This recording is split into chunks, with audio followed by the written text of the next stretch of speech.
All right, thanks so much here at Acme Tools in their corporate office, and Rusty Wallace kind enough to spend a few moments with us. And Rusty Wallace, the 1984 NASCAR Rookie of the Year, 55 career wins, and a 2013 inductee into the NASCAR Hall of Fame. And Rusty, how cool is it for you to come back to events like this and get back to the grassroots part of racing on some of these smaller dirt tracks? It is really cool for me. In fact, when I got picked up from the airport, we were talking about short track racing. I said, hey, this is where I started at tracks like this. I cut my teeth on them back in the Midwest, and it got me in the NASCAR. So I'm really happy to come back and watch some of this short track racing and get to see some of the fans that probably used to pull for that number 2 car that I drove for so long. Yeah, it doesn't seem like it was that long ago, but when you look back, it has been a few years now since you retired, Rusty. And I know it's got to be hard not to be behind the wheel anymore. How long did it take you to really get used to that? Well, I can tell you there's probably not a day in my career that goes by where I don't think about the car still.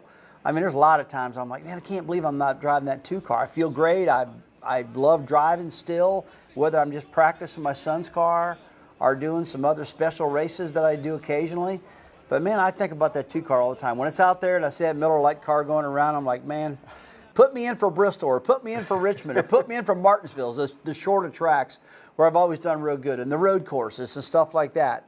But I can honestly say when it was all said and done in the career, that all the tracks treated me pretty good. Daytona and Talladega beat me up pretty hard, and then I kind of came out of that at the end of my career and got better and had good runs there. But I won a lot of short track races in NASCAR, and people always said, how did you do that? And I said, it's because all those short tracks I started my career out with, that's what got me going. That's really cool, too. And you're still very much plugged in with racing. Between motivational speaking you're doing, you still got some race teams, you got some car dealerships, and you're going around and still doing the broadcasting thing. You know, you got your hands on a lot of different stuff. So you're still pretty plugged into what's going on. Well, I go to 21 of the races I'll be at this year, all the big ones. I work for Motor Racing Network. I'm their color radio guy. Covering the Daytona 500, covering, say, Phoenix and Martinsville. All the tracks that International Speedway Corporation owns, I announce at. And so, yeah, with 21 of them, all the big ones, I pretty well know what's going on out there in NASCAR. They really can't slide anything past me. I pretty well got them covered what's going on, but I love it. I still really get real excited going to the big NASCAR races and never get tired of it. I'm sure. And now, I know there's been maybe some concerns. Where is racing going? And some of the concerns about sponsorship dollars and fans, and where's it going to go in the future? In your opinion, you're around it enough. What is the current state of racing in general? And where do you think it's going to go in the future? Well, look, there's no doubt that it lost some momentum. There's no doubt about that. Lost a lot of fans when the '08 crisis happened, and then the change of the car. They went to what they call the car tomorrow, and a lot of people didn't like that particular design of car. And to be quite honest, a bunch of us started retiring. Dale Earnhardt lost his life. I retired. Dale Jarrett retired. Terry Labonte, Bobby Labonte. Guys like that, hung their hat up and said, that's it. And now of late, we got Dale Jr., we got Tony Stewart. But just about the time I say that, you got Kyle Larson coming on. You got Bill Elliott's son coming on. You've got Ryan Blaney's been doing really well. A lot of new young drivers coming up faster than I thought they'd come up. So I think the health of the sport is really good.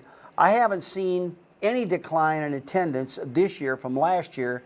In fact, it's coming up a little bit. But NASCAR's got their hand on it. They really are planning ahead, and everybody realizes that things got to change.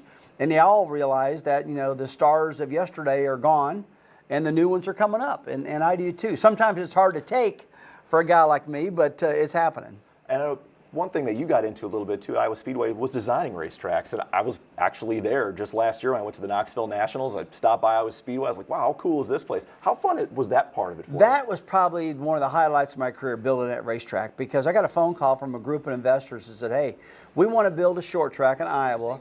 And I said, why you choose me? And they said, because you won more short track races in NASCAR than anybody. I said, okay, that's a good reason. So they gave me the money. We spent a lot of money building the racetrack, and it turned out fantastic. And they liked it so much that NASCAR ended up buying it from the original owners. So now NASCAR itself owns the track, and they're putting really good races on. In fact, the IndyCar race was just last weekend, and Elio Castroneves won the event. He hasn't won in 3 years, but he was able to win at Iowa.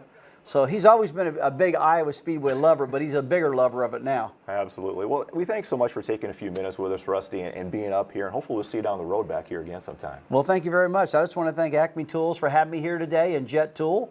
Jet Tool's a sponsor on my son's short track car. And we're having a fantastic year with that car this year. We've had great finishes. The last time we ran was a big win up in Indiana the other day. So Steve's doing great, Jet Tools is doing great. But I want to thank Acme for bringing me out here and get to see some of these grassroots fans that I haven't seen in a long time. All right, thanks so much. Thanks we'll catch up with you down the road. Appreciate it. Back to you.